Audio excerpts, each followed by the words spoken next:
Si tu as fait ça, tu es maudit. Il te faut la délivrance.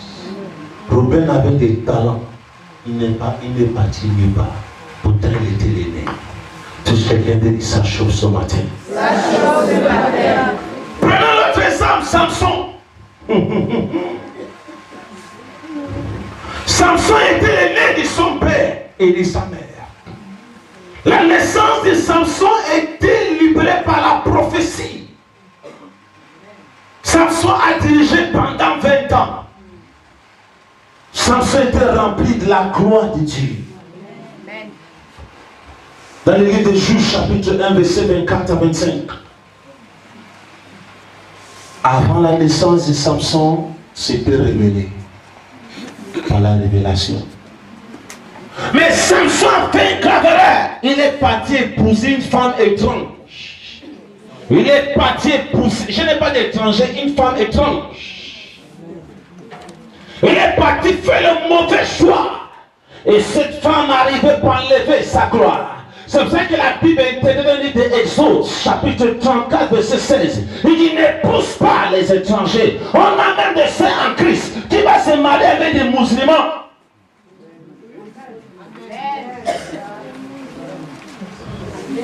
Et tu dois être converti en islam. Mais jamais tu vas voir l'islamique. Jamais tu vas voir le monde islam. Donne les filles à un chrétien. Jamais. Parce que c'est que les femmes, ce sont les richesses. Un homme peut mourir, mais elle s'en fout. Mais une femme doit produire des générations. Pour que tu épouses les filles, il faut que tu sois converti en islam.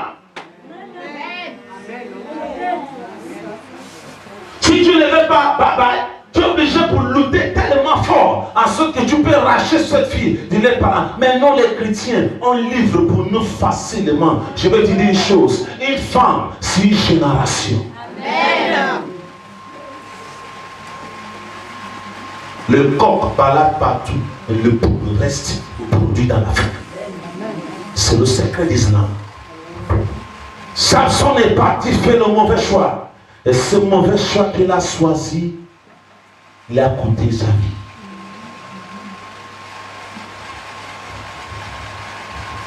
Beaucoup des aînés, on les a déjà pris faire le sacrifice pour les autres dans la famille. Laisse-moi descendre. Touche quelqu'un dit, si tu dormais, réveille-toi. Touche quelqu'un dit, si tu dormais, réveille-toi. Il y a des gens qui dans les familles, on sait que cette personne a l'étoile.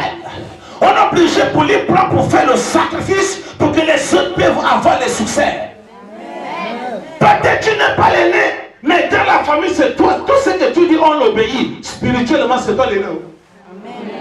Mais physiquement, devant l'état, mais c'est pas toi l'aîné. On a les gens qu'on a choisis. Et je vous dis la vérité. Les parents les prennent. Il fait les sacrifices pour que les autres enfants peuvent voler, mais lui ne vole pas. Les aînés ont plus de complications, plus de problèmes, plus d'obstacles, plus qu'eux qui les suivent derrière.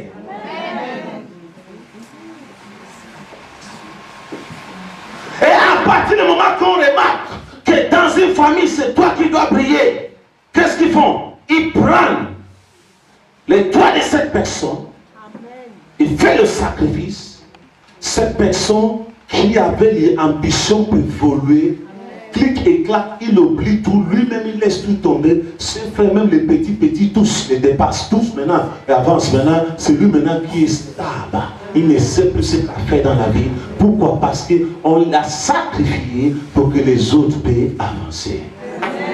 Je vis dans une famille, la maman, sa première fille trouve un mari, il arrache son mari à sa première fille, donc à sa deuxième fille. La première fille encore trouve une autre, il arrache dans sa troisième fille. Et tu vas dire, il arrache toujours les maris pour donner les autres enfants.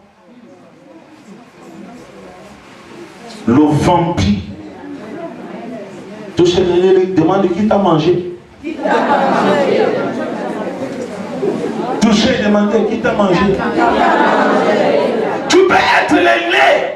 Tu es une femme ou tu es un homme. Je veux que tu saches. Le diable est derrière toi. Parce que dans clic et clac, il est prêt pour te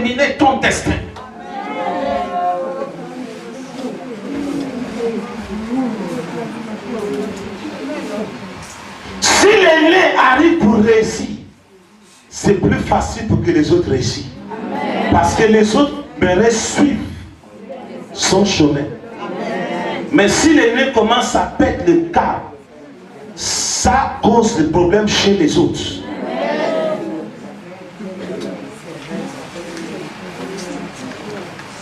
Ça me souvient d'une sœur. Elle était presque à marier et le mari son déjà fait les dots, tout. Une semaine avant le mariage de blanc. Bim bam, bim bam, bim bam, bim bam. On s'en accorde. Vive les mariés. Et les élèves disent vive les divorcés.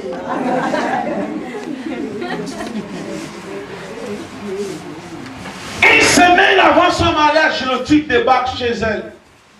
Dit maman, ne te fâche pas, même si j'ai fait la présentation, je ne marie plus.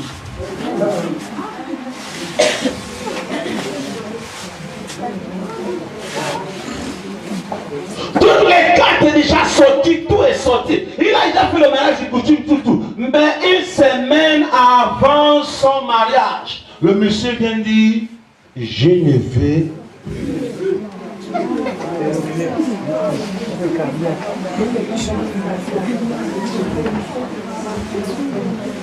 hélas, après, quelques mois plus tard, la sœur vivait dans un domaine de soucis graves. Et elle a pris dans la même église où on doit se marier, lui et son ex-fiancé. Le ex-fiancé s'est marié dans le même jour, mais avec qui?